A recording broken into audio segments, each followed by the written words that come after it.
मोक्षमार्गस्य नेतारं वेत्तारं परमबुद्धिं ज्ञातारं विश्वतत्त्वानां वन्दे तद्गुणलब्धये त्रैकाल्यं द्रव्यशटिकं न पदसहितं जीवशटिकाय लेशः पञ्चान्ने चास्तिकाया व्रतसमिति गति ज्ञान चारित्र्यवेदः इत्येतन्मोक्षमूलम् त्रिभुवनमहित प्रोक्तनरिद्धिशै प्रतीयेति शतधाति स्पर्शति च मतिमान् यः सैव शुद्धदृष्टि सिद्धे जयप्रसिद्धे चौविहारायण फलं पत्ते वन्दितारिहन्ते मोक्षम् आरायणा कंसो मुज्झोवणं गणैर्वाहणम् आहणं चरेच्छरणं दंसरणाचरितं तवाणमालाहेणा घड़िया। आज अभी तीसरा ही पढ़े क्या है ना, अभी कल से करेंगे चौथे का पाठ। आज अभी तीसरे अध्याय का ही पाठ करते हैं। आप ऑनलाइन सुन सकते हो, अगर यहाँ पर नहीं हो पाओगे तो। रत्न शर्करा बालुका पंक धूम तमो महातमः प्रभा भूमियो घनाम्बु वाताकाश प्रतिष्ठा सप्ता अधो अधा तासु त्रिंशत् पंचविंशति पंचदश दशति पंचोन्यक नरक शतसहस्राणि पंचचैव यथाक्रमम् नारका नित्या अशोतरलेशा परिणाम देह परस्परोदृत दुःखः संक्लिष्टा सुरोदृत दुःखाश प्राग चतुर्थः तेस्वे त्रिसप्तदश द्वाविंशति त्रयस्त्रिंशत्सागरोपमा सत्त्वानां परास्थितिः जम्बूद्वीप लवणोदार्य शुभनामानो द्वीप समुद्रः द्वैर्विष्कम्भः पूर्व परिक्षेपिणो वल्याकृतिः तन्मध्ये मेरु नाभिर्गतो योजन शतसहस्र विष्कम्भो जम्बूद्वीपः भरत हेमवत् हरिविदेह रम्यक हिरण्यवत् ऐरावत वर्षः क्षेत्राणि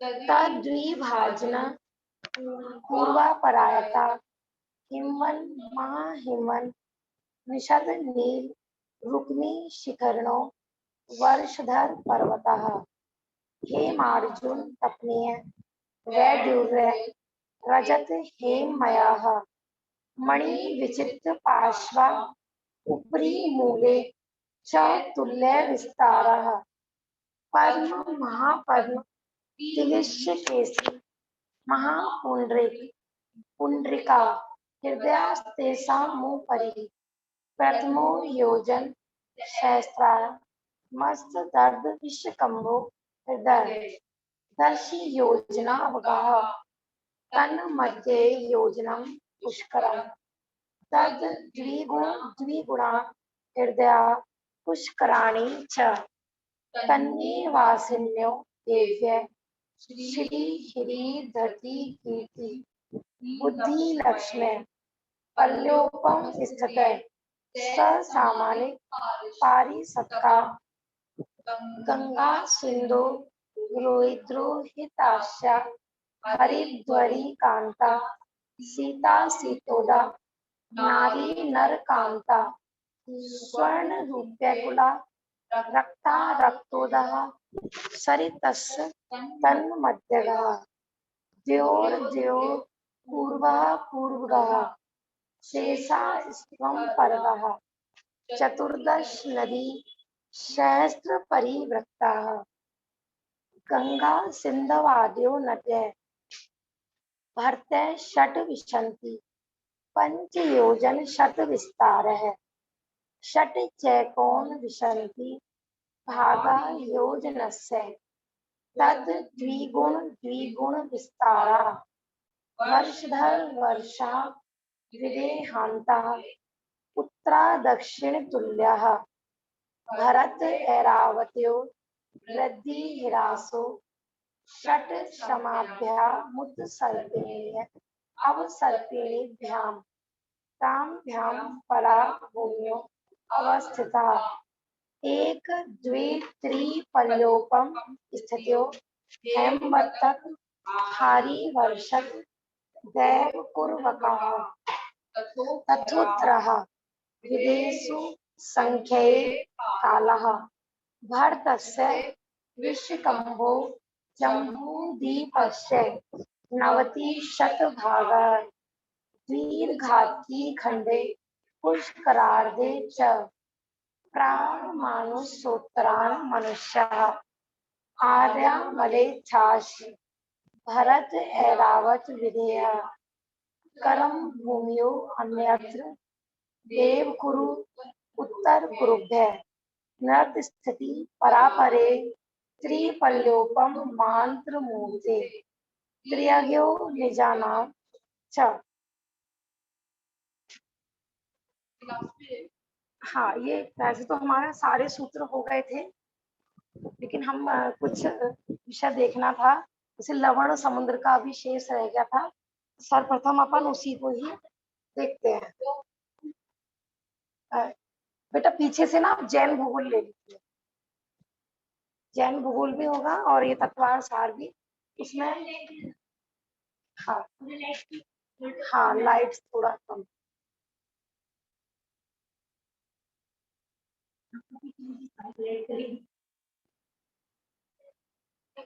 हाँ बेटा, इधर दे दीजिए, एक इधर अपने पास रख लीजिए लवण समुद्र का, लवण समुद्र की जहां पर भी फोटो हो वो सब निकाल लीजिए।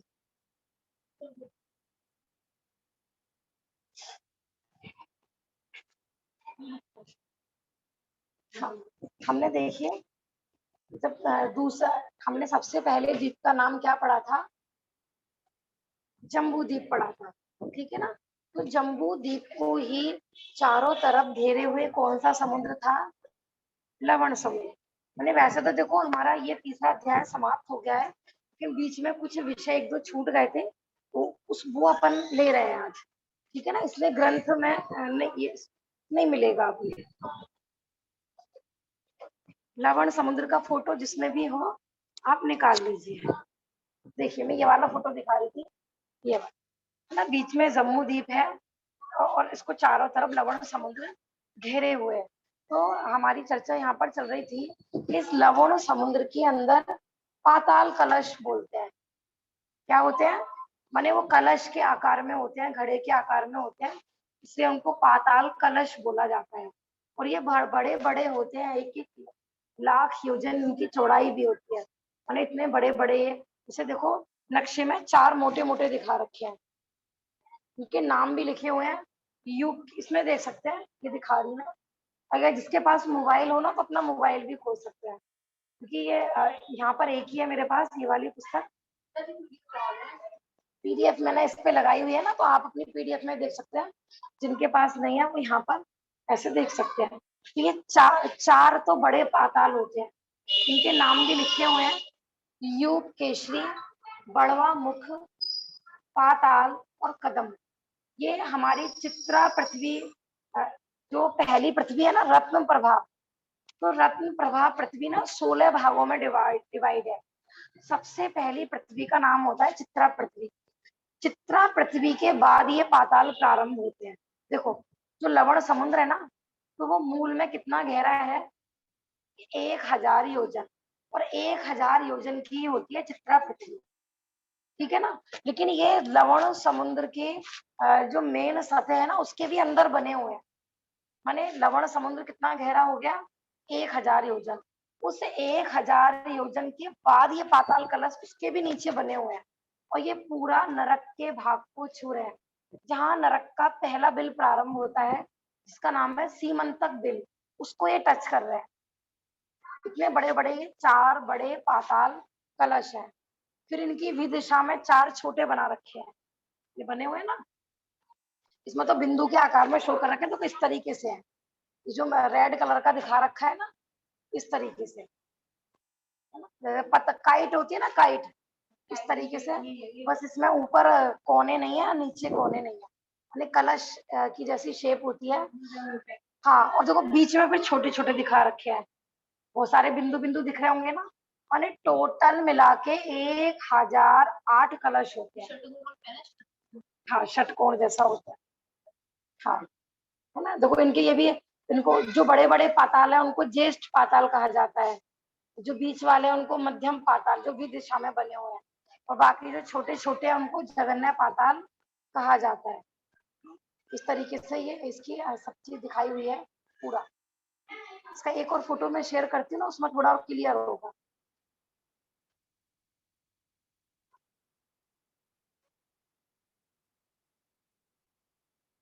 बेटा बाहर से बहुत शोर आ रहा है, पीछे का दरवाजा खोल दो, शीशे वाला बंद कर दो। हाँ, एक दूसरा फोटो शेयर कर रहे हैं, देखिए। अब हमने ये वाला फोटो शेयर किया, ये वाला दिख रहा है, देखो ये जो दिखा रखा है ना, इसमें ये है लवण समुद्र पूरा। देखो ध्यान से इसको, आप ना ध्यान से देखेंगे ना तो ये समझ में आएगा। आप ध्यान से देखो, साइड में यहाँ से चालू हो रहा है, इधर पर लिखा हुआ है जम्बू द्वीप। तो जम्मू द्वीप को चारों तरफ से किसने घेर रखा है, लवण समुद्र ने, ठीक है ना। तो ये जो ऊपर ऊपर जो ये दिखा रखी है ना, ये है लवण समुद्र की ऊपरी सतह, सतह जहाँ पर हम रहते हैं। तो जहाँ हम रहते हैं उससे नीचे 1000 योजन तक ये गहरा है ना, यहाँ पर अंदर इसमें 1000 योजन गहरा है। फिर उसके नीचे ये पाताल कलश बने हुए हैं, माने लवण समुद्र के अंदर ये पाताल बने हुए। जैसे हमने बताया था ना, पाताल लंका बोलते थे अपन। तो एक तो होती थी लंका और एक होती है पाताल लंका। तो सामान्य लंका में तो सबका प्रवेश था, लेकिन जब जब भी कोई संकट आता था ना, तो रावण पाताल लंका में जाके छिप जाता था। पाताल में आग भी होती है, हाँ आग भी होती है, आग जैसे आग वाग पाताल। हाँ, अभी वो भी आप बताएंगे, वो भी। तो मेन हम आपको ना ये कलश बताना चाह रहे हैं। देखो एक साइड में एक चीज और बनी होगी, नाव की शेप बन रही है, नाव दिख रही है, माने एक सीधी नाव पे जैसे उल्टी नाव बना दी है। ये दिख रहा है फोटो। तो इस वाले फोटो को सब ध्यान से देखिए, जो ये बना हुआ है, देखो इसमें जो ऑरेंज कलर में दिखा रखा है, उस पर लिखा हुआ है चित्रा पृथ्वी, ये जो ऑरेंज कलर में। तो ये तो लवण समुद्र की कॉमन गहराई है, और जितने भी असंख्यात द्वीप समुद्र है ना, वो सब इतने ही गहरे हैं। हमने पढ़े थे ना मध्य लोक में, बेटा जमीन में नहीं रखो। आपने पीडीएफ खोल रखी है, तो ये भी तो जिनवाणी है ना, तो मोबाइल भी आप पीडीएफ खोल रखी है, तो जमीन में नहीं रखना चाहिए, ठीक है ना। इस समय अभी आपका मोबाइल नहीं है, ये पूरी जिनवाणी है ना। जैसे हमने ये खोल रखी है हाथ में, तो ऐसे ही वो खुला हुआ है ना। जितना कोशिश हो, अपने को ध्यान रखना चाहिए, मोबाइल में धर्म के मैसेज होते हैं, उस पर पैर ना पड़े, झूठे हाथों से नहीं छुए, जितना कर सकते हो उतना करना चाहिए। तो ये एक एक हरी चित्ता पृथ्वी दिख रही है ना, तो जितनी जितनी चित्ता पृथ्वी है, तो उतनी उतनी 1000 योजन गहरा ये लवण समुद्र है, और हम रहते हैं चित्ता पृथ्वी के ऊपर। फिर उसके नीचे प्रारंभ होगी बज्रा पृथ्वी, ठीक है ना। तो पाताल कलश जो चालू हो रहे हैं ना, वो बज्रा पृथ्वी से, जो अंदर दिखाया हुआ है ना, वज्रा, उसमें वज्र की धरती होती है। हाँ, तो ये कितने हैं कि इनका पूरा देखो, इसमें दिखाया हुआ है ना, पूरा ये ये पूरा 1,00,000 योजन गहरे हैं ये, और इनकी बीच की चौड़ाई भी 1,00,000 है। 1,00,000 योजन ये गहरे हैं, क्योंकि जो सबसे पहला हमने जब नरक, रत्न प्रभा नरक के 3 पार्ट किए थे, याद हो किसी को, खर भाग, पंख भाग और अवहल भाग। तो ये जो 16 पृथ्वी बताई है, खर भाग में बताई है। तो ये पाताल कलश पूरे खर भाग को खोखला करके, पूरे पंख भाग को खोखला करके, तीसरे अव्वल भाग को, जहां से नरक प्रारंभ होता है ना, वहां पर टच कर रहे हैं पूरा। ऐसा। और इन कलशों के अंदर क्या भरा रहता है देखो, तीन, हाँ कलश, ये पूरा नरक तक गए हुए हैं। तीन उसमें जाके लास्ट वाली में रत्न प्रभा पृथ्वी के तीसरे भाग में ये वहां तक इसको टच कर रहा है, और जहां तक देव वगैरह रहते हैं उसके मतलब बीच में सब पानी पानी है। तीसरे नरक तीसरा नरक नहीं, पहले ही नरक का तीसरा भाग, पहले नरक, क्योंकि 2 भाग तक हमने बताया था ना, नरक प्रारंभ नहीं है रत्न प्रभा पृथ्वी में। जो 2 भाग है उसमें नरक प्रारंभ नहीं। अब देखो ध्यान से देखो, इन कलशों में क्या लिखा हुआ है। ऊपर भाग में लिखा हुआ है जल, नीचे में लिखा हुआ है पवन, और बीच में लिखा हुआ है जल और पवन। इसमें क्या होता है कि शुक्ल पक्ष और कृष्ण पक्ष, जब कृष्ण पक्ष होता है तो क्या होता है कि जो नीचे की जो पवन है ना, वो माने उसमें चंचलपना होता है, उसमें हिलोरे वगैरह से वो ऊपर आने प्रारंभ हो जाती है, ठीक है ना। तो जो बीच वाला पार्ट है ना, उसमें क्या होता है कि उसका जो जल का भाग है ना वो नीचे चला जाता है। कृष्ण पक्ष में क्या होगा कि समुद्र का जल का स्तर नीचे हो जाता है, माने 15 दिन घटता है और 15 दिन बढ़ता है। इसके कारण इन पाताल कलशों के कारण, पाताल कलशों में जब हवा अंदर नीचे भरी होती है नीचे वाले भाग में, तो समुद्र का लेवल बढ़ा हुआ होता है, ठीक है ना, और पानी का बढ़ा होता है। फिर क्या होता है कि पवन बाहर निकलती है तो जल नीचे वाले पार्ट में क्या पहुंच जाता है, जल पहुंच जाता है, तो फिर जल का स्तर नीचे हो जाता है। इसी को बोलते हैं ज्वार भाटा। सुनामी के लिए है सुनामी बस निमित्त नैमित्तिक संबंध है, ऐसा कुछ नहीं है कि चंद्रमा कुछ करता है, चंद्रमा जल घटाता है या बढ़ाता है, ठीक है ना। इसमें दूसरा कितना बढ़ता है कितना घटता है।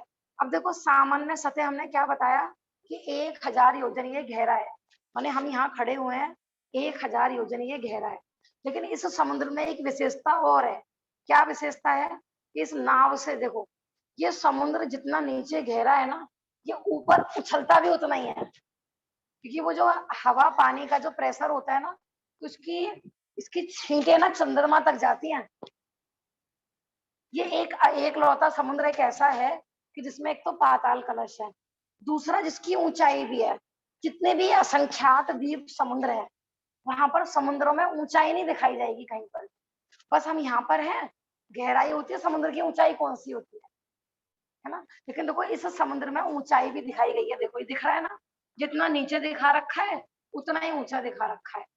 आप हस्तिनापुर गए थे ना अभी, बस में गए थे सब बच्चे, तो लवण समुद्र की जो शेप बना रखी है वो ऐसे फिसलनी, आपने देखा होगा ना इस तरीके से। एक तो होता है कि हस्तिनापुर में जम्मू द्वीप में चारों तरफ बाउंड्री दिखा रखी है, तो बीच में पानी है, तो ऐसी जो शेप दिखा रखी है आपने देखा होगा फिसलनी टाइप में। तो रियल में लवण समुद्र ऐसा ही होता है, माने किनारे पर वो गहरा नहीं होता है, वो धीरे धीरे धीरे धीरे गहराई होते होते लवण समुद्र के जब बीच की परिधि में पहुंचेंगे तो वो 1000 योजन गहरा है। और घटते घटते किनारी पर कितना गहरा है, तो बस किनारी के माने छोटे 1-2 अंगुली बस, है ना। देखो ये लवण समुद्र की गहराई, माने जैसे नाव होती है ना, नाव इस तरह, माने बीच में तो वो 1000 योजन गहरा है, लेकिन धीरे धीरे धीरे गहराई घट, जैसे नदियों में भी होता है ना। सुनो बेटा ध्यान से, बात है, नदियां किनारे पर तो कम गहरी होती है, लेकिन जब नदियों के बीच में जाते हैं तो ज्यादा गहरी होती है। तो इस तरीके से इस शेप में है, ठीक है ना। माने जम्मू द्वीप की साइड भी ज्यादा गहरा नहीं है, और इधर धात की खंड की साइड भी ज्यादा गहरा नहीं है, फिर जब बीच में आते जाओगे उसकी काउंटिंग भी है कि कितने बीच में है ना, 96,000 कुछ ऐसा योजन, इतने बीच में जाओगे तब वो 1000 योजन गहरा है, और वहां से नीचे पाताल चालू होते हैं। इसी प्रकार बीच में ऊंचाई कितनी है, अब देखो, गलत बात बेटा, देखो जैसे समुद्र नीचे है इसमें ऊपर भी उतना ही दिखा रखा है, ध्यान से देखो देखो दिख रहा है ना, माने समुद्र का इसमें ये भी बताया है कि ये 700 योजन तो कॉमन ही है ऊंचाई इसकी, माने 700 योजन तो पानी उछलता ही उछलता है। हाँ वो जो सुनामी आती है वो यही होती है, सुनामी नहीं है बेटा ये, वो पानी उछलता सुनामी वगैरह वो तो बेटा प्राकृतिक आपदाएं होती हैं, हवा पानी का लेवल बिगड़ गया, हवा विकृति हो गई, सुनामी हो तो विनाश का कारण होती है, कितने लोग मर जाते हैं। लेकिन इस लवण समुद्र के से किसी का विनाश नहीं है, इसका सहज स्वभाव बताया जा रहा है कि सहज ही इसका पानी का लेवल कितना ऊंचा है कि 700 योजन। और उसके ऊपर भी दो मत है, देखो दो चीज लिखी हुई है चित्र में, एक 700 लिखा हुआ है और एक 11,000 लिखा हुआ है। दो ग्रंथ है, माने एक जगह आता है कि 700 योजन और एक जगह आता है 11,000 योजन ऊंचा है। माने आपको पता है चंद्रमा सूरज जमीन से कितनी ऊंचाई पर है? 790। और यहाँ पुस्तक में क्या लिखा हुआ है? 11,000। इसके हिसाब से तो लवण समुद्र के ऊपर जो चंद्रमा सूरज है वो पानी में हो गए सारे। समझ में आ रहा है कि नहीं? तो अब क्या, कौन सा कथन सत्य है इस बात की? आप त्रिलोकी परिणति ग्रंथ पढ़ेंगे ना, देखो आचार्यों ने भी, अगर कोई मूल परंपरा से कोई बात आई और दो जगह दो बातें आई तो उन्होंने अपनी बुद्धि नहीं लगाई, उन्होंने दोनों बात प्रस्तुत कर दी, ऐसा भी है और ऐसा भी है। ठीक है ना? तो ये अपने को तो सूर्य चंद्रमा पानी में। हाँ, इसके अगर 11,000 अपन मानते हैं ऊंचाई, है ना? अच्छा। और उसमें ये भी बताया है भाभी जी 15 दिन ही तो ऊंचा रहता होगा ना पानी। हाँ 15 दिन। नहीं नहीं नहीं, देखो मैं दोबारा से बताती हूँ। कॉमन माने सामान्य ऊंचाई बताई जा रही है 700 अथवा 11,000 दोनों लेकर चलती हूँ मैं। और यदि शुक्ल पक्ष में पानी भाभी जी बढ़ेगा, मैंने तो यही पढ़ा था कि 15 दिन ऊंचा रहता है, 15 दिन तो ऊपर रहता है, 15 दिन नीचे रहता है। हाँ वो भी मैं बता रही हूँ। देखो इसमें एरो भी बना हुआ है, आप ये देखिए पूर्णिमा और अमावस्या लिखा हुआ है चित्र में। तो ये लिखा हुआ है कि पूर्णिमा पे 2 कोस बढ़ जाता है पानी। कितना बढ़ जाता है? 2 कोस। और कोष्टक में लिखा हुआ है 5,000 योजन। यदि हम 11,000 वाली को सत्य मानते हैं तो कितना बढ़ता है? 5,000 योजन। यदि अपन 700 मानते हैं तो 2 कोस। वैसे मतलब त्रिलोकपर्णति आदि ग्रंथों में इसको ज्यादा सही माना है। लवण समुद्र की ऊंचाई कॉमन 700, और यदि पूर्णिमा पर पानी बढ़ता है तो 2 कोस और बढ़ेगा, उन्हें लगभग आप 750 योजन लगा लीजिए। इसके हिसाब से चंद्रमा सूरज पानी में नहीं होंगे, बस ये हो सकता है टच हो सकते हैं। 790 है ना? नहीं 700 बढ़ेगा नहीं, सिर्फ 2 कोस बढ़ेगा। हाँ 90 योजन नहीं बढ़ेगा। तो इसके हिसाब से ये है कि मानो वो चंद्रमा की मोटाई कितनी है? 8 योजन की है, तो हो सकता है उसका निचला भाग टिप हो सकता है। ठीक है ना? ऐसा यहाँ ये बता रहे हैं लवण हाँ ये चित्र दिखाया हुआ है ना, लवण समुद्र की आकार कैसा बताया ग्रंथों में? एक सीधी नाव, और सीधी नाव के ऊपर हमने एक उल्टी नाव और रख दी। ऐसा लवण समुद्र की आकार है ऐसा, माने जितना वो नीचे गहरा है ना, इतना ही उसका पानी ऊपर भी उछलता है, उतना ही उतना। ऐसा हाँ 2 कोस, माने पूर्णिमा पर पूरा 2 कोस बढ़ जाता है। माने एक कोस में 2,000 धनुष, 2 कोस में लगभग 4,000 धनुष हो गया ऐसा। और लेकिन 700 वो हमेशा रहता है, 700 ऊंचाई हमेशा रहेगी। और पूर्णिमा माने 15, ऐसा नहीं कि एक दिन में बढ़ती है। थोड़ा जैसे आपने देखा होगा ना, फुब्बा फाउंटेन होता है, जब उसको स्टार्ट करते हैं तो पहले कम ऊंचाई होता है, फिर धीरे धीरे ऊंचाई बढ़ती है, फिर उसी लेवल से वो घटता है। तो ऐसे ही लवण समुद्र के बारे में बताया जा रहा है। ठीक है ना? वहाँ के जो चंद्रमा सूरज है उनके चारों तरफ पानी पानी पानी ऐसा। ठीक है ना? और देखो ये पाताल कलशों की जो दीवारें बताई है ना, सब भाभी जी ये जो पानी आप बता रहे हो कि ऊपर रहता है 700 योजन या 11,000 योजन, हाँ जी। ये किस निमित्त से रुका रहता है उस समुद्र के अंदर? इतना ऊपर रहेगा तो ये तो पृथ्वी पे आ जाएगा, कितना पृथ्वी पे ऊपर आ जाएगा सारा। बिल्कुल सही बात है। देखो भाई साहब का प्रश्न है कि हम ये कह रहे हैं कि पानी रुका रहता है? अब देखो अगर ऐसी शेप बन सकती है भाई, किसी चीज के निमित्त से रुकेगा जब भी तो काम चलेगा। अब ऐसे कैसे शेप बन जाएगी? ये उछलता हुए पानी की शेप है ये, है ना? आपने देखा होगा जब अपन आपने कोई बड़ा समुद्र देखा हो कुछ साइड में, तो वो इतना ऊंचा नहीं दिखाई देता है, लेकिन बीच में जहाँ लहरें हिलोरे मारती हैं वहां पर बहुत ऊंचाई दिखाई देती है इसकी। तो ये भी सेंटर में ही ज्यादा ऊंचा होता है, आप देखो। और चौड़ाई कितनी है? 10,000। ये बिल्कुल लवण समुद्र के बीच की परिधि लेनी है। और कितनी चौड़ाई लेनी है? कि 10,000 बीच में। भाई लवण समुद्र की चौड़ाई लगभग 2,000, वो 2 लाख सॉरी, है ना? 2 लाख योजन बताई थी ना? जी। तो ऐसा ये बीच में लेनी है। तो ये यहाँ पर हवा पानी का निमित्त ही बताएंगे, हवा के निमित्त से ही पानी टिका रहता है। ठीक है ना? माने अच्छा, समुद्र नीचे गहराई में होता है वो स्थिर होता है, और ऊपर जैसे अपन कहते हैं ना समुद्र में दो पार्ट होते हैं, जो तली होती है वो स्थिर होती है और ऊपर का जो चंचलता होती है वो ऊपर ऊपर होती है। तो ये हवा के निमित्त से अपन इसको कह सकते हैं। बाकी ऐसा नहीं है कि कोई जमीन बनी हुई है लवण समुद्र के ऊपर तो उसके ऊपर वो पानी टिका हुआ है, तो वो सब हवा के उससे ही वो हिलोरे मारते रहता है, उसी के आधार पर वो टिका हुआ है।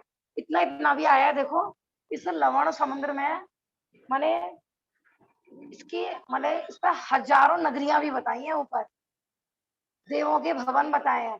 अंदर आपने पढ़े थे ना द्वीप आए थे, माने कितने ही तो इसके अंदर द्वीप हैं और उनकी नींव वो चित्रा पृथ्वी में है, और वो अधर ऊपर माने समुद्र के ऊपर भी द्वीप बने हुए हैं पूरे, पर्वत आदि है, पर्वतों के ऊपर है। उसके तो अंदर भी जैसे ये कलश है ना, तो इन कलश के दोनों साइड हर जगह दो दो पर्वत भी बताए हैं, और उन पर्वतों पर कौन रहते हैं कि देव रहते हैं। ऐसा आएगा, आप तिल्लोई परिणति कभी पढ़ेंगे ना तो उसमें ये सारी डिटेल दी हुई है। तो ठीक है ना, वो पानी हवा के ही निमित्त से अपन इसमें हिलोरे आदि चलती हैं, तो उसी के आधार से ये पानी आदि टिका रहता है। हाँ बेटा, हाँ हाँ, पृथ्वी पर ही तो है बेटा, ये पृथ्वी के बारे में कुछ, पृथ्वी में कुछ थोड़े से पार्ट का नाश होता है, सारी पृथ्वी का नाश नहीं होता है। जितना भी देखो ये अपने जैन भूगोल ग्रंथों में पढ़ते हैं ना, ये सब शाश्वत वाली बात चल रही है यहाँ पर। जो काल परिवर्तन जो नाश बताया वो तो बहुत छोटे से क्षेत्र में आर्य खंड में होता है कितना बड़ा, ये अपन जहाँ रहते हैं बस वहां नाश होगा। बाकी ये सब चीज शाश्वत है, ये समुद्र ये पाताल इसमें कभी चेंजिंग नहीं होती है, ठीक है ना, ये एज इट इज रहते हैं। चेंज हो जाए ना तो फिर जिनवाणियां हर साल बदलेंगी। अगर ये सब चेंज होता फिर तो आदिनाथ भगवान की वाणी में कुछ और आता, महावीर भगवान की में आते आते कुछ और बदल जाता। फिर कितने भी तीर्थंकर हो, अगर जैन भूगोल आएगा तो सबके में सेम आएगा। अब ऐसा नहीं कि बदल गया, पहले 3 लोग किसी दूसरे आकार का था और बाद में किसी दूसरे आकार का हो गया, ऐसा नहीं। बाबा जी ये जो पृथ्वी जो हमारी पृथ्वी का समुद्र है उसमें तो जो ज्वार भाटा आता है वो तो चांद की वजह से ही आता है ना। हाँ, हमारी प्रश्न पृथ्वी है पे जो है, हमारी पृथ्वी हाँ जो समुद्र है। कि यहाँ पर जो अपनी जो पृथ्वी पर जो समुद्र है उनमें तो ज्वार भाटा आता है, वो किसके निमित्त से आता है? ज्वार भाटा माने आप ऐसा भी कहा जाता है ना, पानी का लेवल बढ़ने को ही ज्वार बोलते हैं, घटने को भाटा बोलते हैं, ठीक है ना। तो देखो एक जगह ऐसा भी आता है, आपको पता होगा ना, एक बार मैंने YouTube पे लिंक भेजी थी, जैन भूगोल, अपना प्राचीन जैन भूगोल, तो उसमें तो ऐसा बताया जा रहा था कि अपने यहाँ के जो समुद्र है ना वो वहां से टच है।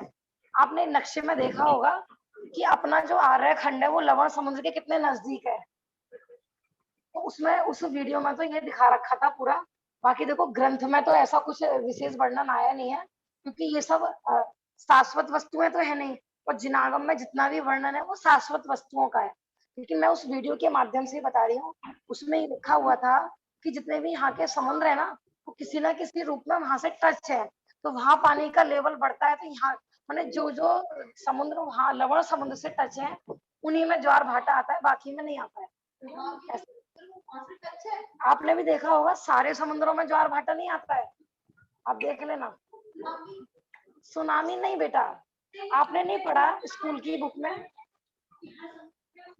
हाँ, और अपन ऐसा भी कह सकते हैं मानो टच भी ना हो तो ये हवा पानी का ही लेवल होता है ना। हवा अंदर समुद्र के अंदर ज्यादा प्रवेश कर जाए तो पानी का लेवल बढ़ जाता है ना, और हवा निकल जाए तो पानी का लेवल घट जाता है। जैसे ये सुनामी बोल रही है ना, तो सुनामी भी क्या चीज है, चक्रवात क्या चीज है, समुद्र में एकदम गोल गोल भंवरें आदि उठती है, ये सब पानी के कारण हवा के कारण होता है। पानी को ही ना ऐसे गोल गोल को हवा के प्रेशर से पानी घूमता है ना। आपने सुना होगा ना कि पूरी की, जैसे हरिद्वार में ही सुना है ना मैंने, बहुत लोग जाते हैं तो एक बार कई लोगों की वो जो जिसमें क्या होता है नाव वगैरह जो भी होती है उसमें वो घूमने गए और बीच में एकदम अचानक से फंस गए, उनकी वो पूरा गोल गोल घूम के पलट गया।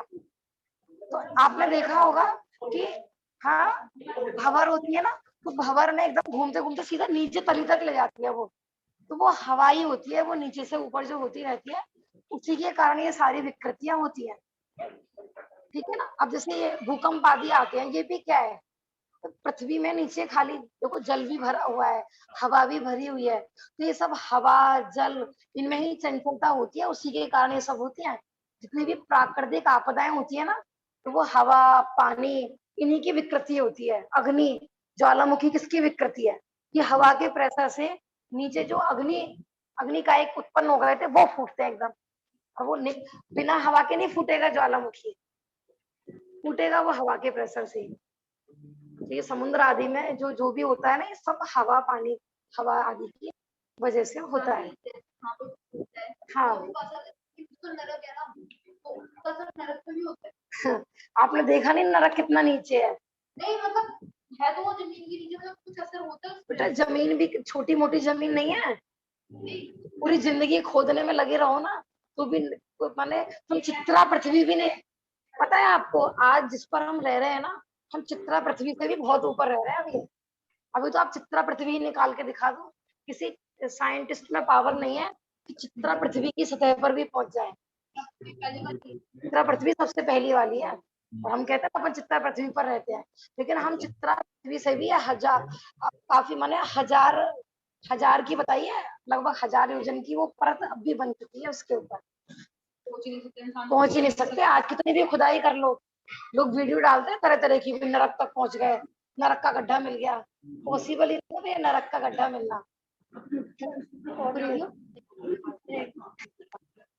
भाभी जी ये जो तिरक ये जो 2.5 द्वीप है हमारा, जी इसमें आपने बताया था पहले कि इसके अंदर नरक नहीं होते, मतलब इसके अंदर सॉरी क्या नाम है, जो असुर कुमार के जो वो भवन होते हैं, और जो वैंकुदेवी के भवन होते हैं, वो इसमें नहीं है, वो बाहर होते हैं ना, 2.5 द्वीप से बाहर है वे। पाताल कलशों को टाल के, माने लवण समुद्र के नीचे तो है नहीं लवण, क्योंकि लवण समुद्र के बाद जितने भी द्वीप समुद्र है, ठीक है ना। तो दूसरा जो ये पाताल कलशन की दीवारें भी बहुत मोटी मोटी है, देखो इसमें लिखी हुई होंगी। हाँ 500 योजन की मोटाई की लगभग इनकी दीवारें आदि होती है।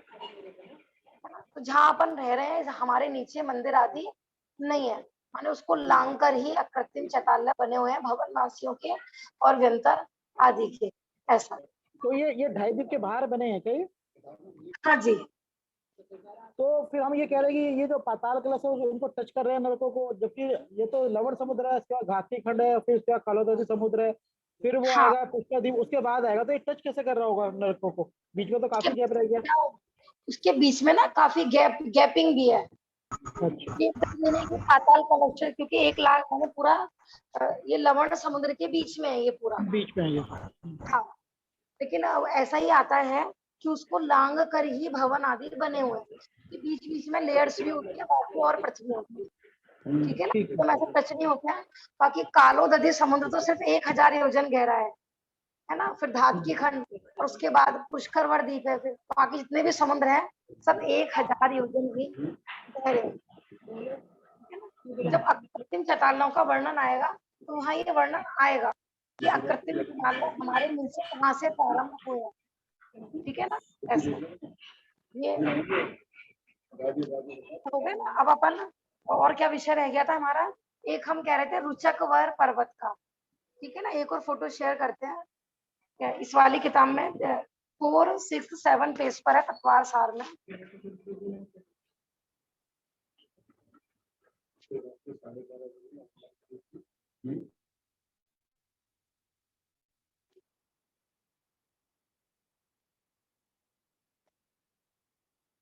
क्या हुआ बेटा?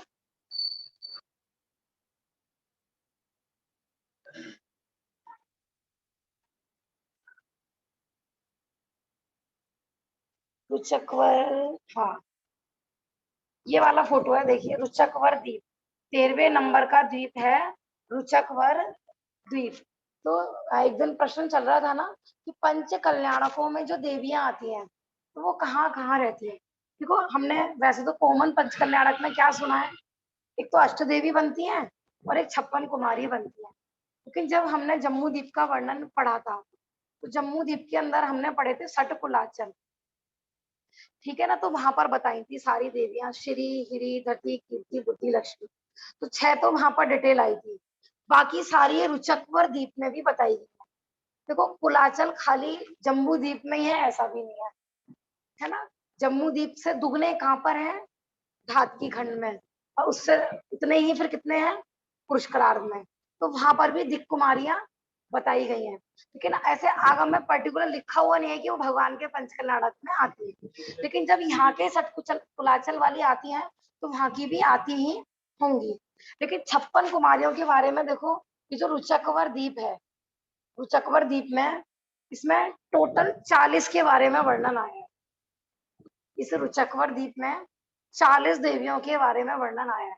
40 तो ये हो गई और 6 वो वाली, मतलब 46 देवियों के बारे में क्लियर लिखा रहता है कि ये भगवान के पंच कल्याणक में ये 40 रुचकवर में बताई हैं, और 6 हमने पढ़ी थी जम्बू द्वीप के जो 6 कुलाचल थे। ठीक है ना। देखो हम थोड़ा सा आप ये वाला चित्र निकाल लीजिए भाई साहब, आपके में होगा लास्ट में लगभग 450 पेज के आगे देखिए, ये ले लीजिए आप लोग जिन ये लोग। तो ये सारी देवियां एक भवातारी होती होंगी। हाँ, जो पंच कल्याणकों में देवियां आती हैं, जैसे अष्ट देवियों के बारे में तो आता है, बाकी सब सारी देवियों के बारे में नहीं आता है। प्रश्न ये है कि सारी देव इसमें, हाँ हाँ पूरी की पूरी, तो अपन वो वीडियो भी शेयर कर देंगे। ठीक है ना, वो आप मेरे को भेज देना। भैया कह रहे हैं कि जो जैन डिजिटल टेक्नोलॉजी है उसमें सारी की सारी देवियों की स्पष्टता उसमें दी हुई है कि पूरी 56 की 56 कहाँ से आती है। ठीक है ना, क्योंकि हम ले रहे थे तत्वार सार ग्रंथ के आधार से, यहाँ पर जो आई है वो अपन देखते हैं। लेकिन मैं थोड़ा ये भी बता रही थी, जैसे अष्ट देवी बोलते, तो देखो ना तो जम्मू द्वीप में 8 के पेयर वाली थी, लेकिन यहाँ पर जो है ना चारों दिशाओं में वो ये 8 के पेयर से है।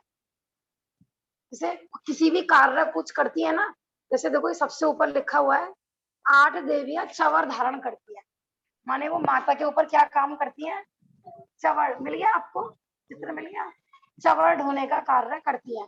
इनके नाम भी लिखे हुए हैं सबके, और ये क्या है कूट बने हुए हैं, ये बने हुए हैं ना त्रिभुज के आकार के। ऐसे त्रिभुजाकार जो होते हैं इनको कूट बोलते हैं। माने समझ लो कि भवन का छोटा रूप, जैसे मंदिर का छोटा रूप बोल देते हैं ना अपन कूट, तो यहाँ पर जो देवियों के भवन है उन्हीं के छोटे रूप में इनको कूट बना हुआ है। तो एक एक कूट का तो नाम लिखा हुआ है और एक एक देवी का नाम लिखा हुआ है। जैसे चवर धारण करने वाली देवियां बताई हैं रुचक वर्ग के उत्तर साइड में रहती हैं अपने अपने कूट पर। तो जैसे सबसे पहले नंबर का है विजय कूट, तो वहां पर हाँ इसमें ही नाम लिखा हुआ है, इसके हिसाब से अपन ले लेते। जैसे पूर्व दिशा के दे रखे हैं पहले, चलो चित्र में ही देख लेते हैं। ये अलम्बुसा देवी, फिर वैजंत कूट पर मिश्र केशरी देवी, इनके सबके ना नाम लिखे हुए हैं। आप साइड में देख सकते हैं भाई साहब, जहाँ पर थ्योरी लिखी हुई है ना वहां पर। तो पूर्व दिशा में 8, देखिए आप ध्यान से, पूर्व दिशा में 8, पश्चिम में 8, उत्तर में 8 और दक्षिण में 8। तो 8 8 8 और 8 कितनी हो गई 32। तो 32 तो ये बताई गई है। फिर इनके नीचे और त्रिभुज बने हुए हैं, फिर 4 के पेयर में बताई है, माने 8 8 तो 4 दिशाओं में हो गई, फिर एक परिधि में 4 माने चारों दिशाओं में, फिर उसके अंदर की परिधि में 4। तो इस तरीके से 8 ये हो गई है ना। तो 5 जगह 8 8 देवियां ये बताई गई है। जैसे दक्षिण साइड वाली बताई है, उत्तर वाली बताई है चमर धारण करती है, और इधर पश्चिम वाली बताई है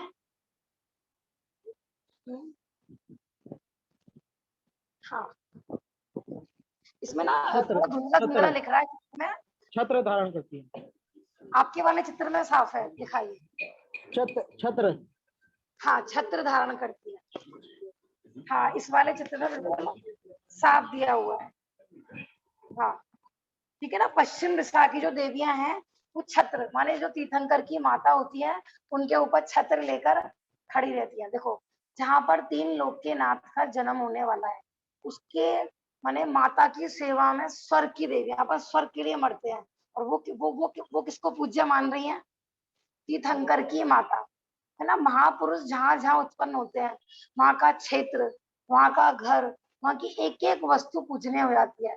तो ऐसे ही तीर्थंकर को गर्भ में धारण करने के कारण वो माता भी 3 लोक की माता बन जाती है ना, त्रिजग पूज्य है। और वो भी एक माने अगले भव में मोक्ष जाने वाली होती है, पहले स्वर्ग जाएंगी और वहां से मोक्ष जाएंगी। तो माता के ऊपर छत्र धारण करती है। और दक्षिण दिशा की बताई है, दर्पण धारण करती है, माता को दर्पण दिखाती है श्रृंगार आदि के लिए। 8 देवियां, माने एक एक कार्य के लिए कितनी कितनी देवियां, 8 देवियां, है ना। देखो अपन सोचते हैं ना हमारे ऊपर क्यों नहीं हो रहा है सब, हमारे हमारे घर में नौकर चाकर हमारी सेवा क्यों नहीं करते हैं, ये सब पुण्य के अधीन है। ये सब पुण्य पल्ले हो ना। आज छोटे बच्चों की कक्षा चल रही थी ना, तो थोड़ी देर हम ऐसे ही पढ़ा रहे थे, तो बच्चे कह रहे थे चाची ऐसा होता है क्या कि दीपावली के दिन दरवाजे खोल के रखो तो देवी आएगी, लक्ष्मी आएगी और पैसा आएगा। मैंने कहा बेटा ये सब पुण्य के चाकर होते हैं, लक्ष्मी कोई स्त्री रूप में कोई लक्ष्मी तो है नहीं, तो पुण्य पल्ले है तो घर में धन दौलत आता है, नहीं पुण्य पल्ले है तो कुछ भी नहीं आता। तो ये सब पुण्य की दास है। अब पुण्य कहाँ, पुण्य किसका दास है, पुण्य किसका दास है, धर्मात्माओं का, है ना। बिना मांगे मिलती है ये सब चीजें। और यहाँ पर आजकल कैसे नौकर हो रहे हैं भैया, सेवक से आप पेड़ भी लगाओ ना अपने साथ साथ की, हम चलो घर में 10-5 नौकर चाकर लगा ले हमारा काम करें, आप कोई मार के लूट के ले जाएंगे पुण्य पल्ले नहीं हो तो। कोरोना में हुआ था ना, जिन लोगों ने बेचारियों ने कभी बर्तन नहीं मांजे, कपड़े नहीं धोए, उनको भी बर्तन मांजने पड़े, उनको भी कपड़े धोने पड़े, ये सब है ना। तीर्थंकर की माता 8 देवियां जो पूरब में रहती हैं वो झारी धारण करती है।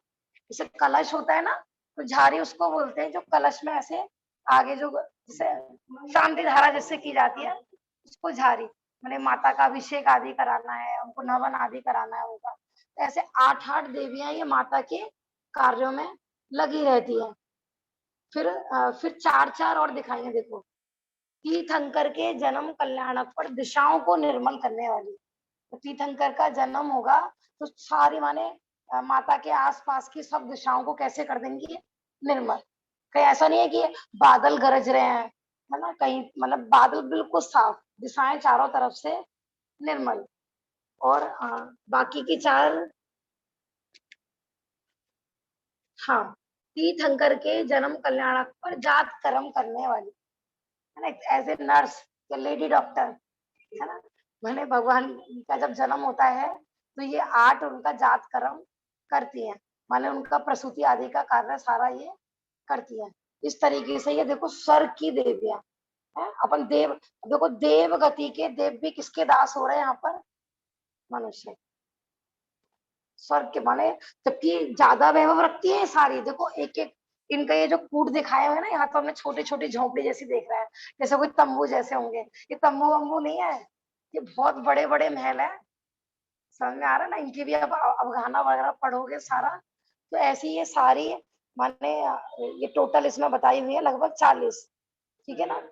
हाँ पूरा तो अच्छा है, वो वीडियो आप भेज देना आज, ठीक है ना।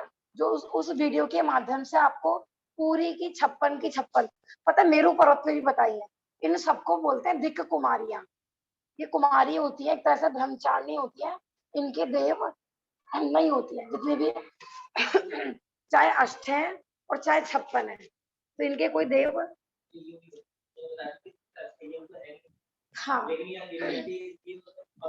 हाँ वो वाली बात तो देखो पहले ही आ गई थी कि जैसे यहाँ पर ब्रह्मचार्य लेते हैं, तो ऐसा कोई देवों में इस तरह से प्रॉपर उन्होंने कोई ब्रह्मचार्य का नियम लिया हो, ऐसा नहीं है, ठीक है ना।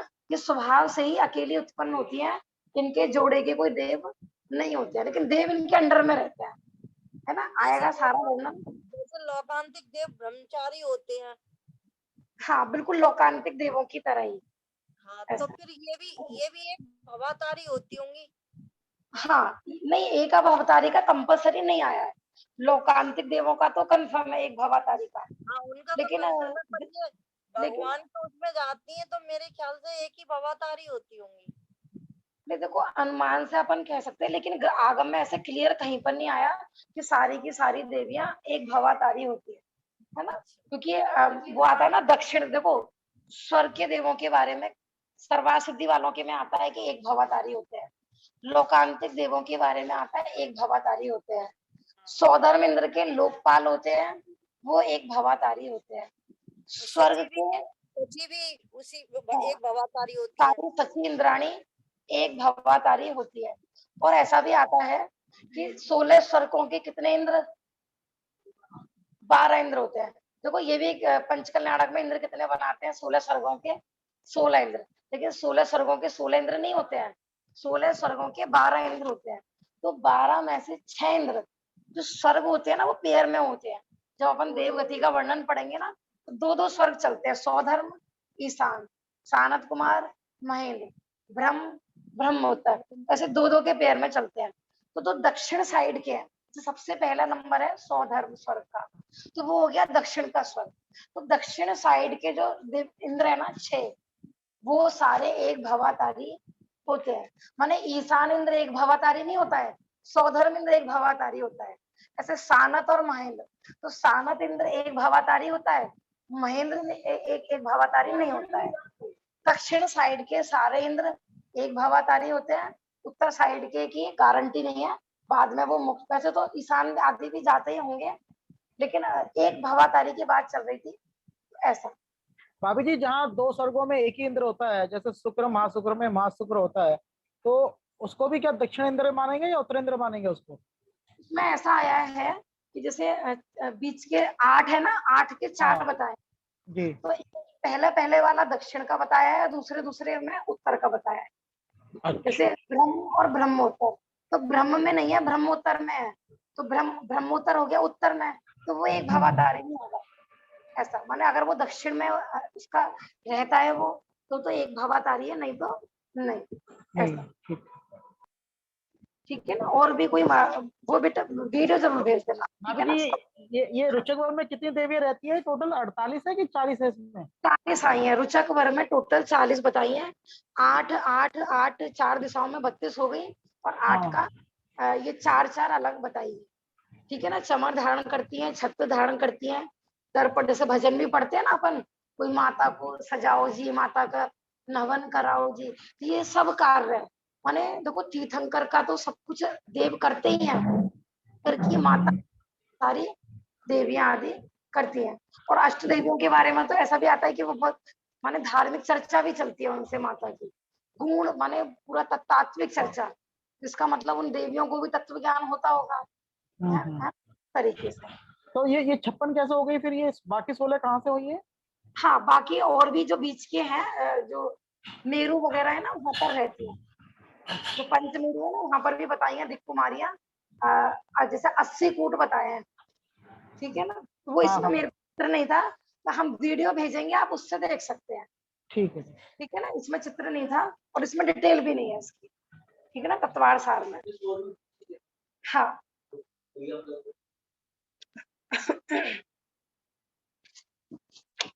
विदेह क्षेत्र आदि में भी यही वाली देवियां जाती होंगी जहाँ हाँ पंचकर्म होते होंगे तो। हाँ, इनके देखो कुछ के नाम मिलते हुए भी थे, जैसे हम सोच भाई, जैसे कुलाचनों पे श्री नाम आया था, लेकिन इनमें भी आया है हिरी नाम की, एक श्री नाम की इनमें भी आई है।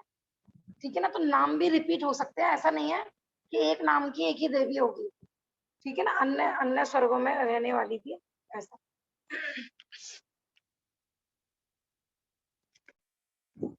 हाँ, बाकी और तो विषय कोई, ये तो सारा हो गया अपना।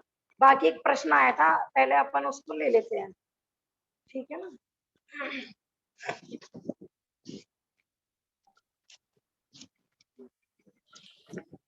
भाभी जी, एक प्रश्न पूछना था, अगर आप कहें तो पूछ लें उसको। हाँ जी पूछते। एक आप कह रहे थे कि ना आदमी के मतलब किसी को भी ना एकत्व और ममत्व बुद्धि नहीं रखनी चाहिए। जी हाँ, लेकिन एकत्व तो भावना भानी चाहिए। 12 भावनाओं में आता है एकत्व भावना, इन दोनों में डिफरेंस क्या हो सकता है फिर? हाँ, देखो बहुत अच्छा प्रश्न है।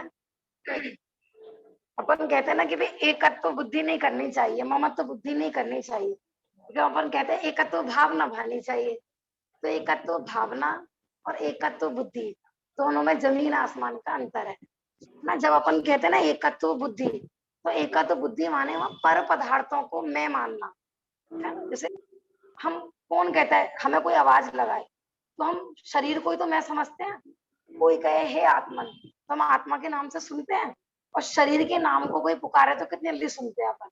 तो हमारी शरीर में एकत्व बुद्धि है, शरीर है तो मैं हूँ तो शरीर है, मैंने शरीर और आत्मा को एक मानना, ये हो गई एकत्व बुद्धि ना। बच्चे को कुछ हो गया तो मुझे हो गया, ये हो गई बच्चे में एकत्व बुद्धि। घर को कुछ हो गया तो मुझे हो गया, मैंने शरीर और शरीर से संबंधित पदार्थ, यदि वो मैं हूँ, ये मेरे हैं, ये कहलाती है एकत्व बुद्धि, ममत्व बुद्धि। एकत्व भावना में क्या है कि ये पर पदार्थ मेरे नहीं है, मैं इनसे भिन्न अकेला हूँ, वो होती है एकत्व भावना, है ना। मैं ही मेरा हूँ, मैं ही मेरा करता धरता, पर की मुझ में कुछ गंध नहीं, है ना। तो एकत्व भावना मोक्ष मार्ग में भाई जाती है, और एकत्व बुद्धि मोक्ष मार्ग में बाधक है ना। एकत्व ठीक। बुद्धि माने पर पदार्थों को एक मानना, है ना, उसमें एकत्व स्थापित करने की, यही मैं हूँ। और एकत्व भावना माने मैं इनसे भिन्न हूँ। एक प्रश्न आया था, हमारी पाठशाला की है बच्चों का ही, उनका प्रश्न ये था कि एक तो होता है लोक व्यवहार, ठीक है ना, माने जैसे माता पिता की सेवा आदि करना, और भी लोक व्यवहार निभाना, और एक होता है धर्म क्षेत्र, माने एक होता है धर्म और एक होता है लौकिक कर्तव्य। तो हम लौकिक कर्तव्य को कौन सी सीमा तक निभाएं, माने लोक व्यवहार को कौन सी सीमा तक निभा सकते हैं, जिसमें हमारे धर्म में भी बाधा ना हो। प्रश्न समझ में आ रहा है ना। जैसे अपन बहुत सी चीज सोचते हैं ना, ये तो व्यवहार है, ये तो व्यवहार है, तो व्यवहार के नाम पर भी अपन बहुत सारा पाप करते रहते हैं, कि तो भाई धर्म क्षेत्र अलग है और कर्म क्षेत्र अलग है। तो हमें ऐसा लगता है कि बस धर्म हमने स्वाध्याय भवन में पढ़ा, मंदिर में पढ़ा और वहां से पल्ला झाड़ा, कर्म क्षेत्र में कितना ही पाप करो कोई दिक्कत नहीं है ना। या फिर परिवार वालों के प्रति हमारे क्या कर्तव्य है, मतलब उनका प्रश्न था कि एक तो धार्मिक कर्तव्य है, एक लौकिक कर्तव्य है, या फिर गृहस्थ धर्म, या फिर जिसको हम पारलौकिक धर्म कहते हैं। तो वो इस चीज में कंफ्यूज है कि हम कहाँ तक करें। अब जैसे मानो वो बच्चे हैं, जिनका प्रश्न है वो बच्चे हैं, तो उन्होंने प्रश्न पूछा है कि हमें माता पिता की आज्ञा माननी चाहिए, उनका कहना मानना चाहिए, तो किस सीमा तक, प्रश्न समझ में आया ना। तो किस सीमा तक, तो जब हमने रतन करंड श्रावकाचार्य जी पढ़ा था, है ना, मैंने ऐसा नहीं होता कि जो ज्ञानी जीव है तो उसका कर्म क्षेत्र अलग है और धर्म क्षेत्र अलग है। ज्ञानी जीव का धर्म कभी विस्मृत नहीं होता है। मैंने बताया था ना, 24 घंटे कोई महिला है तो घर का कार्य करते हुए भी स्वाध्याय कर सकती है कि नहीं, वो भाव स्वाध्याय पूरे दिन चल सकता है। अब ऐसा नहीं कि ये तो कर्म क्षेत्र है, हम जैसा मर्जी करें, हिंसा हिंसा का विवेक नहीं रखें, अन्याय नीति अवक्ष चले। तो परिवार वालों का कहना किस सीमा तक मानना, है ना, कहाँ तक उनकी आज्ञा को फॉलो करना, कहाँ तक उनकी सेवा आदि करना, कि जहां तक हमारी न्याय नीति धर्म खंडित ना हो, हमारा धर्म खंडित ना हो, वहां तक उनकी सेवा आदि करना। क्या है, देखो बहुत लोगों को ऐसा लगता है कि बच्चे धर्म में लग जाएंगे। देखो जिन बच्चों ने प्रश्न किया है ना, उन बच्चों का ऐसा कुछ अंतराय कर्म का तीव्र उदय आया है कि वो बेचारे रोज पाठशाला पढ़ते थे और उनको अच्छी रुचि भी हो गई, और आज भी उनको बहुत अच्छी रुचि है, लेकिन उनका ऐसा अंतराय कर्म का उदय है, किसी ने उनके मम्मी पापा को मना कर दिया कि इन बच्चों को पाठशाला मत भेजा करो, ये गलत मार्ग पर लग जाएंगे, है, मैंने धर्म में लग जाएंगे, तो ये दीक्षा लेकर चले जाएंगे, आपका कहना नहीं मानेंगे, है ना, और ये बजा मतलब गंदी चीजें खाना बंद कर देंगे, अच्छी चीजें खाने लगेंगे। और उनके मम्मी पापा को किसी के कहे में वो आ गए और उन्होंने इनका आना बंद कर दिया। तो उन्हीं का ये प्रश्न है कि हम कहाँ तक, देखो जहां तक हमारे धर्म में बाधा नहीं। और बात रही सेवा की, देखो सुदर्शी तरंगड़ी में ही आया है कि कोई माता पिता की सेवा तो नहीं करता है, माता पिता बुजुर्ग हैं, उनको हमारी आवश्यकता है, और वो घर में पड़े हुए हैं, उनको हमारी भैया वृत्ति की आवश्यकता है, और उस समय हम मंदिर में बैठे हुए हैं, वहां हम 1 घंटे प्रवचन सुन रहे हैं या पूजन कर रहे हैं, वहां वो तड़फ रहे हैं, तो वो धर्म नहीं है, हम पाप कर रहे हैं ना। बहुत लोगों को क्या लगता है धर्म पढ़ने के बाद गृहस्थी बिगड़ जाएगी। वास्तव में जो धार्मिक व्यक्ति सबसे माने सबसे ज्यादा भैया वृत्ति सेवा कौन कर सकता है, कि ज्ञानी जीव ही कर सकता है। जब तक वो मोक्ष की प्राप्ति नहीं करेगा, माने गृहस्थ धर्म भी निभाएगा ना उस तरीके से, जब तक हमने बताया था ना, ज्ञानी जीव जब तक संसार में रहते हैं वो अपने लोक व्यवहार से भी कुछ सिखा के जाते हैं लोगों को, कि देखो भैया जैनी ऐसे होते हैं। ऐसा नहीं है, दान हो, क्षेत्र हो, जीवों पर करुणा हो, कहीं हेल्प करना हो, परोपकार हो, सबसे आगे कौन रहते हैं, जैनी। दिखावे के लिए नहीं। अब जिसके चित्त में करुणा ही नहीं है, माने कोई जो लौकिक माता पिता को ही नहीं पूछ रहा है, तो वो देवशास्त्र गुरु को भी नहीं पूछ सकता। इसका मतलब वो कोई यश के लोभ में धर्म कर रहा है। समझ में आ रहा है कि नहीं? पूरा माने ये बिल्कुल गलत धारणा निकाल दीजिए कि जो बहू या जो बच्चे या जो बेटे धर्म में लग जाएंगे, वास्तव में आपके सच्चे बच्चे वही कहलाएंगे जो धर्म में लगे हुए। जो डॉक्टर इंजीनियर बन गया है, हो सकता है आपको छोड़ के चला जाए। आप मरणासन पड़ रहे हो, आपको हॉस्पिटल में एडमिट कर भी देगा, मानो वो थोड़ा बहुत सज्जन हुआ तो, लेकिन वास्तव में समाधि कौन कराएगा? और बात रही कि हम कहाँ तक माने, किसी का कहना, मानो पत्नी है, माता पिता है, तो कहाँ तक उनका कहना माने?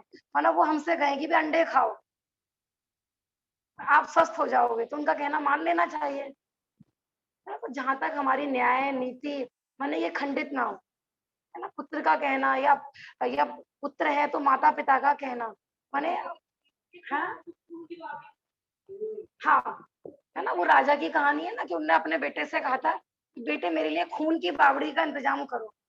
अब पिता ने आज्ञा तो बच्चे ने अभी पिताजी ने आज्ञा दी है ना, आज्ञा फॉलो करो, लेकिन उसने खून की बावड़ी नहीं बनाई कि भैया ये इस, अरविंद राजा की है। हाँ। और देखो रतनकर्ण सावकाचार में आप देखिए उसमें कितने अच्छे अच्छे संबोधन है।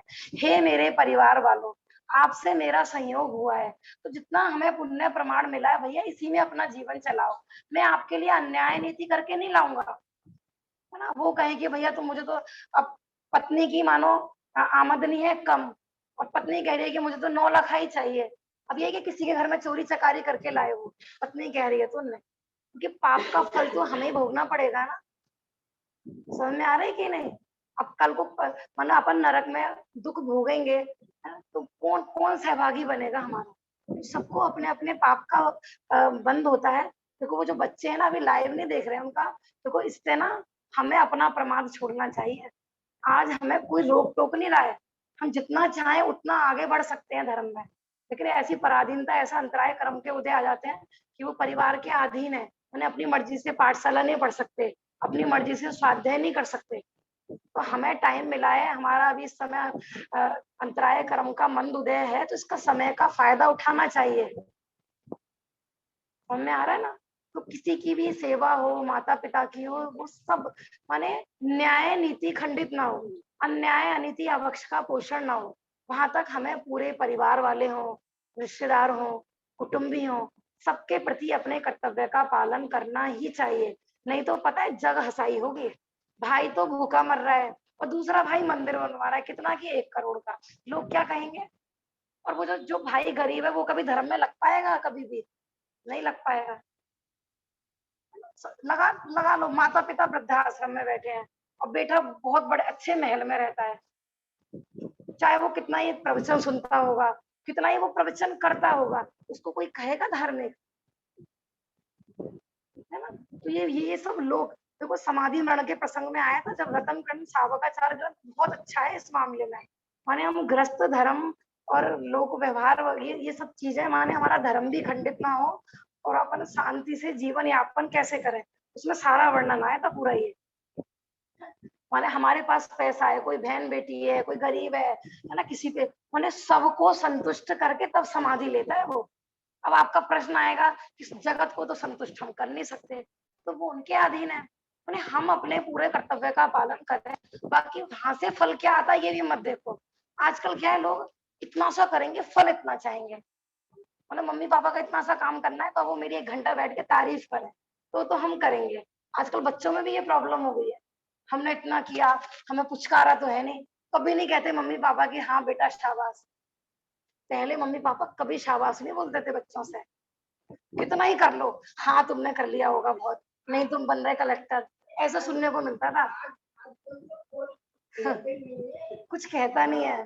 तो आप ये बिल्कुल भ्रम छोड़ देना कि हम देखो ये सब कषायों का पोषण है। यदि हम धर्म के नाम पर परिवार से टूट रहे हैं, है ना, धर्म के नाम पर किसी भी कषाय के नाम पर कि हम धर्म में लग रहे हैं ना, निवृत्ति ले रहे हैं इसलिए परिवार को छोड़ रहे हैं, यदि आप ये काम कर रहे हो तो वो धर्म शोभा को प्राप्त नहीं होगा। आप देख लेना आज अपनी ही नई जनरेशन धर्म में क्यों नहीं लग रही है, कि कुछ दिखावटी धर्मात्माओं के कारण नई जनरेशन धर्म में क्यों नहीं लग, कुछ नहीं, बहुत संख्या उन्हीं की है ना, कि प्रवृत्ति तो सुधरी नहीं, है ना, कषाय घटी नहीं, हमारा व्यवहार सुधरा नहीं, और हम कह धर्मात्मा का ही जाने लगे। तो लोग कहते हैं आजकल की नई जनरेशन, हमें नहीं लगना धर्म में, हमें नहीं बनना ऐसा धर्मात्मा है। मंदिर में जाने वाले, स्वाध्याय करने वाले ज्यादा गुस्सा करते हैं, हमें नहीं करना ये वाला धर्म, है ना। तो लौकिक कर्तव्यों को कहाँ तक, कि जहां तक माने जहां जहां हमारी आवश्यकता है वहां माता पिता के हो, पति पत्नी हो,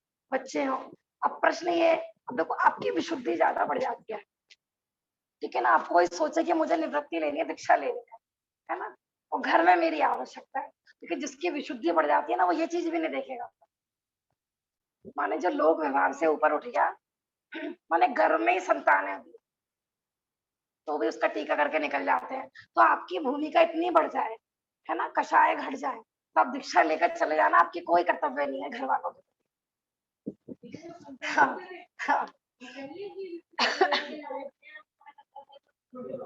ठीक है ना, घर में कोई मरे जिए आपका कोई कर्तव्य नहीं है ना। कर्तव्य में मतलब बुद्धि छूट गई कोई दिक्कत नहीं है, लेकिन ले मतलब बैलेंस होना चाहिए।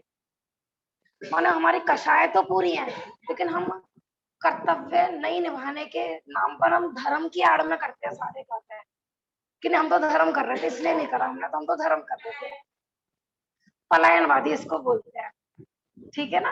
अब बहुत से लोग आजकल वर्तमान में हो रहा है कि दीक्षा क्यों ले रही है, कि परिवार गरीब है, भरण पोषण नहीं कर पा रहे, चलो भैया दीक्षा ले लो, परिवार का भी भरण पोषण हो जाएगा, मेरा भी हो जाएगा। ऐसा नहीं, ठीक है ना। तो माने अपने को समझना चाहिए, ऐसा नहीं कि धर्म पढ़ के मैंने धार्मिक व्यक्ति तो ऐसा हो जाना चाहिए कि हमने कल बताया था ना, जैसे संघ में मुनिराज रहते हैं, ऐसे साधर्मी भाई बहनों की तरह पूरा परिवार होना चाहिए, एक दूसरे के सुख दुख में सहभागी, एक दूसरे की गलतियां आदि को संबोधन करना, सेवा आदि करना, ऐसा, ठीक है ना। और कोई पाप कर रहा हो तो पाप से उसको रोकना, गलत कार्य कर रहा हो तो पाप से उसको रोकना, ऐसा। बाकी कल हमारा 4था अध्याय प्रारंभ होगा। तभी तो घर एक मंदिर बन जाता है जब सब लोग ऐसे हो जाते हैं इकट्ठे। तो सही बात है। निज निधि निज में बताई, यह अनंत उपकार है, उसके लिए जिन वाणी माँ को वंदे। नमो अरहंता, नमो सिद्धारम, नमो आर्य, नमो उपाध्याय,